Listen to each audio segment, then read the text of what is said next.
Hello friends, my name is Kotresh Marali, Assistant Professor, Department of ARM7TDMI College of Engineering and Technology, Dharwad. Welcome to this channel. Today we'll look into the concepts in ARM processor. Concepts are branch and loop concept. So under this, we try to discuss three important concepts. One is instructions that we use for branching, normal instructions, and condition codes and their meaning, which means that we have some mnemonics in using the instructions, ARM processor assembly instructions.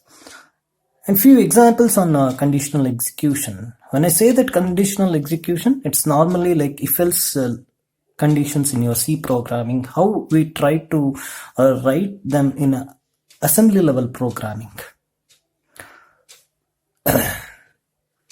Now, let us take a very simple example how the branch instruction actually works. In a normal C programming, I think you might have familiar with this particular code, a pseudo code, wherein I have a function, main function. Within this, we have some XYZ instructions, and after that, I have a habit of calling a function and function 1.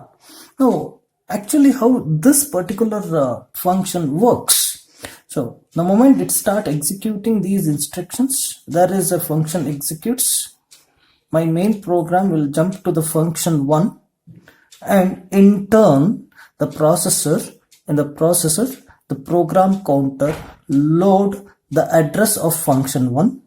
It starts executing the instructions within this loop, and it return back to this address, and again it continues. This is how a normal branch instruction works. So which means in C programming, whatever we call it as a function or function calling or subroutine calling, in assembly level programming, it works with branch instructions. Now, in assembly level language, which are the branch instructions that we normally use with respect to ARM processor? Now, there are three different branch instructions. One is simply a B, that is called as simplest form of branch, where condition codes may also be used to decide whether or not to branch a new address in the code. BX is branch and exchange, which means that you know that the ARM processor have two types of instruction set. One is 32-bit ARM instruction set and 16-bit thumb instruction set or thumb mode. So if at all I want to move from 32-bit ARM instruction to 16-bit thumb instruction mode, it is as good as jumping or branching from 32-bit ARM instruction mode to 16-bit thumb instruction mode, and that time I will be using the instruction called BX. Now, the one more instruction, that is BL, which we normally call it as branch and link, or in simple LR, link register, which means the name itself tell you branch and then link. So normally R14, you know that the ARM processor have 15 general purpose register, out of which R15 is a program counter and R14 is used for link register and R13 is used for some stack pointer. Now leave about that R13 and R15.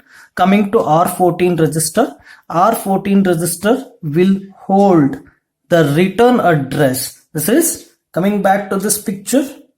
So there is a call for the function, which is nothing but B instruction is getting executed here.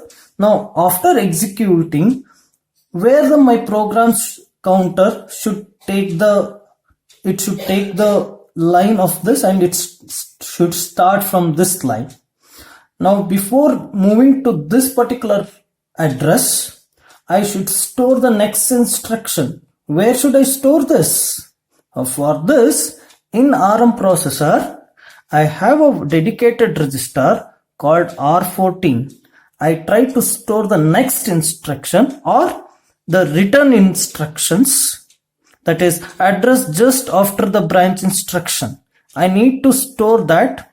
Then I go for branching and I go to that particular address and execute, come back to the original program, which is by taking or by retrieving the address which is stored in the R14 register. That is what all about branch and link register. So I just repeat this. The R14 is used to hold a return address just after a branch instruction. So now there is a one important point here. I could say one of the beautiful concept with respect to pipeline execution. BL instruction, that is branch and link instruction, will affect the pipeline execution. So what do you mean by this? How it is going to affect the